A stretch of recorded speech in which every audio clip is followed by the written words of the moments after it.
धुळ्यातील शासकीय विश्रामगृहामध्ये कोट्यवधींचे घबाड सापडले। विश्रामगृहाच्या room number 102 मधून पोलिसांनी तब्बल 1,84,84,200 रुपयांची रोख रक्कम जप्त केली। पहाटेपर्यंत ही कारवाई सुरू होती। विकास कामांची पाहणी करण्यासाठी 11 आमदारांचे शिष्टमंडळ धुळ्यात दाखल झालं होतं। धुळ्यातील गुलमोहर गेस्ट हाऊसमध्ये अर्जुन खोतकरांचे स्वीय सहाय्यक किशोर पाटलांच्या नावाने ही रूम 4 ते 5 दिवसांपासून बुक करण्यात आली होती। शिष्टमंडळ पोहोचल्यानंतर विकास कामांमध्ये त्रुटी आढळल्याने शासकीय कार्यालयांमधून या ठिकाणी कोट्यवधी रुपये पोहोच केल्याचा आरोप माजी आमदार अनिल गोटेंनी केला। रात्री उशिरा या रूमचं कुलूप तोडून तपासणी केल्यानंतर इथे 1,84,00,000ची रोकड सापडली। 3 मशीनद्वारे पहाटेपर्यंत रोकड मोजण्याचं काम सुरू होतं।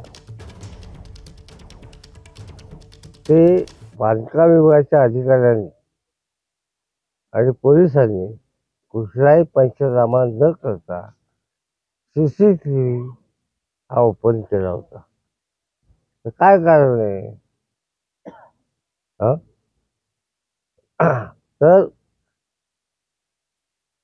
याचा अर्थ असा आहे की फार मोठ्या प्रमाणावर या ठिकाणी पैशांची देवाणघेवाण झाली।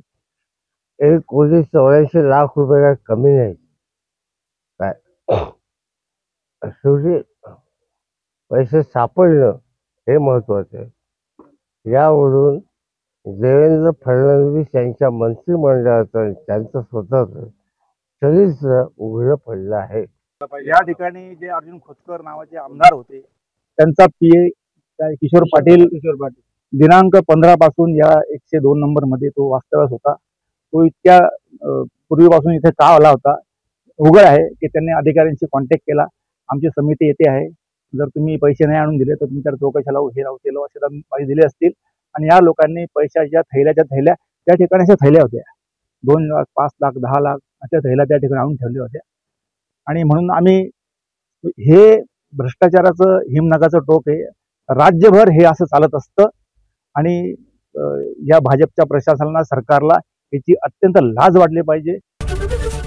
ABP माझा, उघडा डोळे बघा नीट।